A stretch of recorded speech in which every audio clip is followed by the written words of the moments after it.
For Pickup Lab this month, I'm going to talk to you about my biggest sticking point over the last week, and that is pulling too quickly.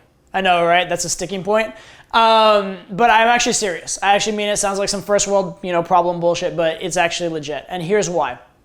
If you leave the club with a girl the first moment you have the opportunity, you're still going to get the same resistance, but you're going to get it in a place that's closer to sex.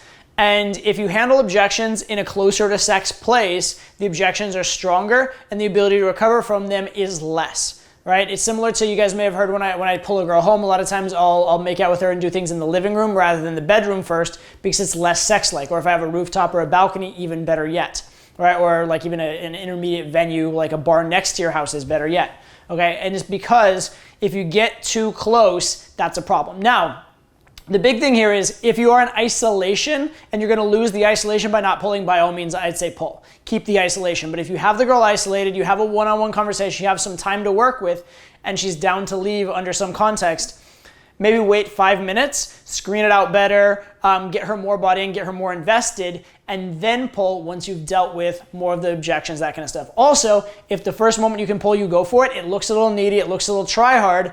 So even again, if you do get her out the door, the premise isn't quite there as well.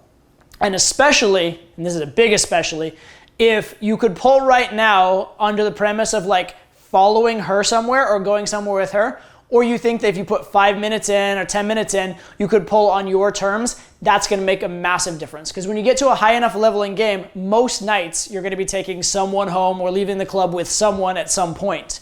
So what really matters then is, can you get in the door? Can you actually get it all the way to sex?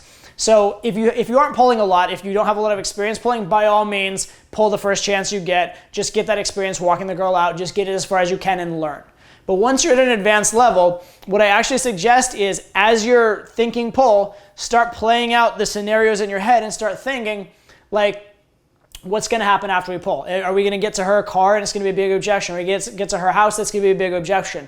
Is it going to be a situation where I could pull for food now, but if I chill out, I could pull all the way home and skip an intermediate step by waiting 5 and 10 minutes and being a little more patient, okay? So if you are in a situation where you're pulling frequently, I want you to start thinking not just about let's pull right now, but start thinking about the quality of your pull. Start planning it out and laying the groundwork so that she's chasing you, it's on your terms, and even beyond that, just it seems and feels patient from her point of view, so there's no neediness, no try hard. Again, sounds like a first world problem, but when you get to an advanced enough level, this is gonna be one of the biggest things that's gonna hold you back from getting real results. You're gonna get like look good results, like I left the club with her and it looked good, but I'd rather it feel good when I'm fucking her, right? It's much better that way. So think in terms of the end game and the real result, not just the like, how do I get to the next step?